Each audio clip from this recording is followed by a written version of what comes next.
একবার রাসূল সাল্লাল্লাহু আলাইহি ওয়াসাল্লাম বললেন, আলা উখবিরুকুম বিআফদালা মিন দারাজাতিস সিয়ামি ওয়াস সালাতি ওয়াস সাদাকা। আমি কি তোমাদের জানাবো না যে নামাজ, রোজা, সাদাকার চেয়েও বেশি ফজিলতের একটা আমল আছে, সেটা কি আমি কি তোমাদের জানাবো না? সাহাবারা বললেন, ক্বালু বালা ইয়া রাসূলুল্লাহ, হে আল্লাহর রাসূল, অবশ্যই জানাবেন, অবশ্যই জানাবেন। কারণ নামাজের চেয়েও বেশি গুরুত্বপূর্ণ, সাদাকার চেয়েও বেশি গুরুত্বপূর্ণ, সিয়ামের চাইতেও বেশি গুরুত্বপূর্ণ আমল, সেটা কি? তখন রাসূল সাল্লাল্লাহু আলাইহি ওয়াসাল্লাম বললেন, সেটা হচ্ছে ইসলাহু যাতিল বাইন, বিবাদমান দুই গ্রুপকে মিলিয়ে দেয়া, বিবাদমান দুই ব্যক্তিকে মিলিয়ে দেয়া।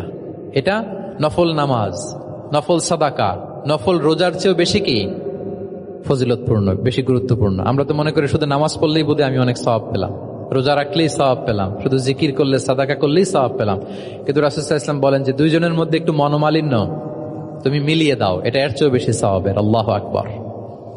দুই গোষ্ঠীর মধ্যে দীর্ঘদিনের ঝগড়া মিলিয়ে দাও, এটা এর চেয়েও বেশি সওয়াবপূর্ণ।